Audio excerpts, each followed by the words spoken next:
Perkataan atheism adalah berasal daripada perkataan Yunani yang membawa maksud tanpa Tuhan. Menurut Islam, orang yang tidak percaya kepada agama digelar sebagai mulhid. Atheism merupakan satu penolakan kepercayaan metafizik terhadap Tuhan atau makhluk rohani. Theism pula merujuk kepada sekurang-kurangnya satu Tuhan.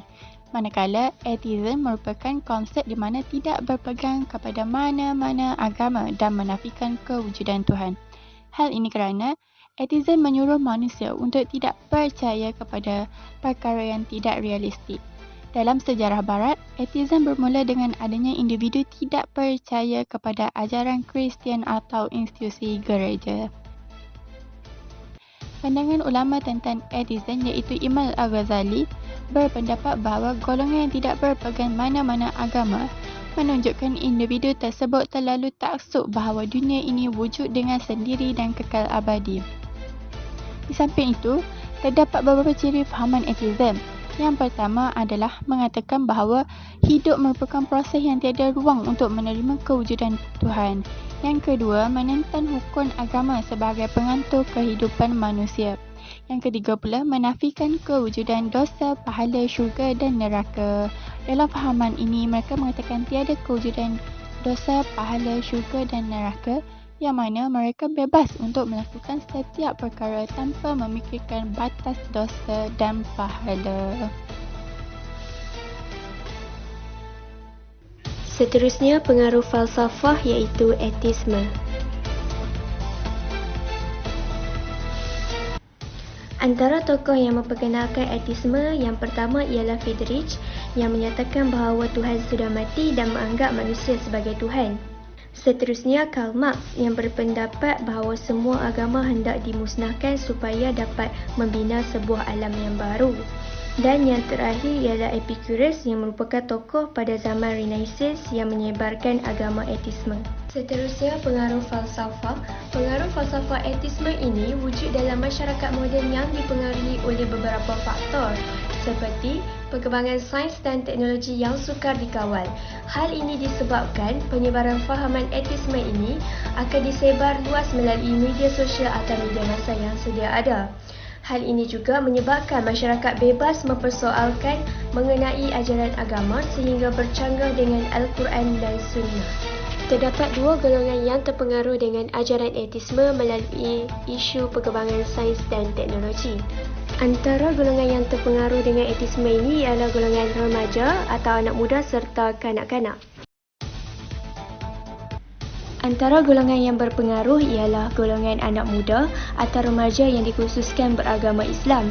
Hal ini dikatakan demikian kerana sifat anak muda sememangnya suka kepada kebebasan tanpa sebarang kokongan, termasuklah bebas dalam soal agama dan kepercayaan. Dengan itu, secara tidak langsung mereka memilih jalan pintas dengan memeluk fahaman ateisme tanpa mereka sedari kepincangan pemikiran itu. Oleh itu, memandangkan jumlah golongan ateis di Malaysia semakin bertambah. Seterusnya, golongan yang berpengaruh ialah golongan kanak-kanak. Dalam keadaan tertekan dan memerlukan bantuan, kanak-kanak akan memerlukan bapaknya supaya memberi perlindungan atau memenuhi keperluannya. Isu utama yang diketengahkan oleh falsafah ateisme ini adalah bertajuk pengaruh media elektronik membawa kepada ancaman murtad di Malaysia. Kes permohonan murtad yang berlaku di kalangan Muslim di Malaysia semakin hari semakin meningkat. Tidak dapat dinafikan bahawa penyebaran fahaman tentang agama dalam media sosial antara faktor utama dalam menyumbang peningkatan kes murtad di negara kita. Limpahan maklumat tanpa sepadan telah menyebabkan sebahagian masyarakat Islam bingung dan berlaku kekeliruan khususnya berkaitan dengan pengetahuan agama. Kejahilan dalam agama telah menyebabkan dimanipulasikan dan dipengaruhi oleh media sosial terutamanya dalam kalangan belia. Kebanjiran maklumat palsu yang bercanggah dengan sumber Al-Quran dan As-Sunnah telah membawa kepada kecelaruan dalam agama, sekaligus menyebabkan seseorang itu keluar dari agamanya. Malah, terdapat masyarakat Islam yang telah keluar daripada Islam kerana terpengaruh dengan maklumat palsu yang menawarkan keseronokan jangka pendek kepada masa-masa yang malang ini. Penyebaran fahaman melalui media yang bebas mengkritik dan mempersoalkan ajaran Islam dengan menerbitkan ideal liberalism, pluralism agama dan ajaran-ajaran sesat. Tindakan kumpulan yang dipengaruhi oleh falsafah ateism ini ialah terdiri daripada dua kumpulan, iaitu kumpulan remaja dan kumpulan kanak-kanak. Bagi kumpulan remaja ini, mereka berfikiran sempit dalam menjalani kehidupan seharian. Golongan remaja ini ingin hidup bebas dalam hukum akam agama Islam, manakala golongan ini juga menolak secara mutlak tentang kewujudan Tuhan. Akhir sekali, kumpulan remaja ini lebih mementingkan diri sendiri di mana menganggap diri mereka lebih berkuasa dan orang lain hanya sebagai pengganggu serta orang bawahan. Selain itu, kumpulan yang kedua adalah kumpulan kanak-kanak. Kumpulan kanak-kanak adalah anak-anak yang dilahirkan sebagai ateis. Kumpulan ini apabila sudah dewasa, dia telah menciptakan Tuhannya sendiri di dalam mindanya. Manakala melalui proses evolusi perkembangan manusia daripada kanak-kanak menjadi dewasa, dengan itu manusia harus membuang sifat-sifat kanak-kanak tersebut apabila mereka meningkat ke alam dewasa. Cadangan penyelesaian isu. Isu yang pertama adalah isu murtad akibat penyertaan kelab ateis. Cadangan: memperkukuhkan sistem perundangan Islam, mencegah fahaman ateis melalui menguasai ilmu agama, memahami agama Islam dengan tepat, berkait dengan falsafah rukun negara yang merujuk kepada prinsip rukun negara yang pertama, iaitu kepercayaan kepada Tuhan. Hal ini demikian kerana peningkatan kadar penghayatan aspek rukun negara dalam golongan masyarakat, iaitu kepercayaan kepada Tuhan, adalah dengan memberikan didikan awal kepada keluarga tentang ilmu agama yang mampu memberikan penghayatan yang mendalam terhadap konsep kepercayaan kepada Tuhan. Selain itu, kita juga perlu memberikan didikan sivik kepada semua golongan masyarakat. Oleh itu, ianya dapat mengajar semua bahawa menghormati rukun negara adalah perkara yang wajib. Seterusnya, penyebaran tentang pentingnya rukun negara di laman sosial seperti Twitter, Instagram dan lain-lain juga dapat meningkatkan penghayatan terhadap rukun negara. Oleh hal yang demikian, kita wajar berusaha agar dapat memberikan manfaat kepada semua masyarakat betapa pentingnya rukun negara di dalam diri masing-masing.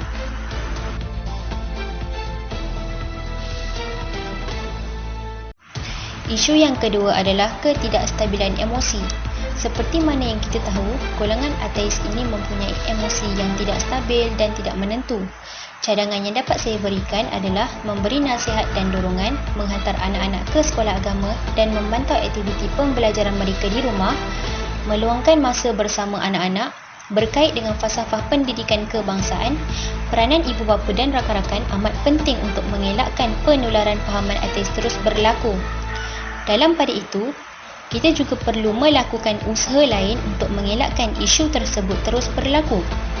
Berdasarkan falsafah pendidikan kebangsaan ialah, sebagai rakan atau ahli keluarga, kita mestilah memberi dorongan dan nasihat agar mereka berubah kepada yang asal supaya mereka tidak terus terpesong menjadi lebih kronik.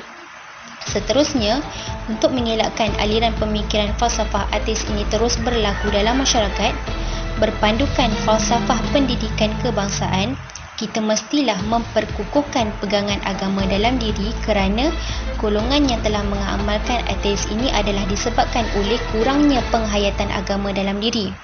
Dengan itu, terdapat pelbagai cara yang dapat kita atasi dalam menangani isu ini, terus berlaku melalui peranan ibu bapa sendiri terhadap anak-anak mereka dengan meluangkan masa bersama dan mengajak mereka mendengar ceramah dan lain-lain.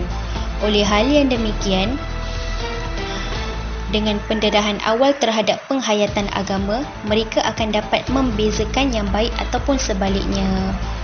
Penganut fahaman etis percaya bahawa Tuhan itu tidak wujud, malah ia percaya akan kewujudan sains untuk menjelaskan bahawa bukti dan logika daripada keyakinan supranatural.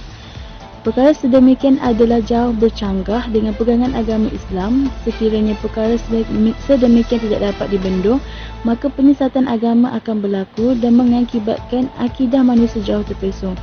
Oleh itu, pihak berkepentingan seperti Jabatan Agama Islam dan polis perlulah membuat pemantauan dan serbuan ke atas golongan etis yang menyebarkan fahaman sesat yang boleh mengganggu pemikiran dan pegangan agama Islam dalam masyarakat.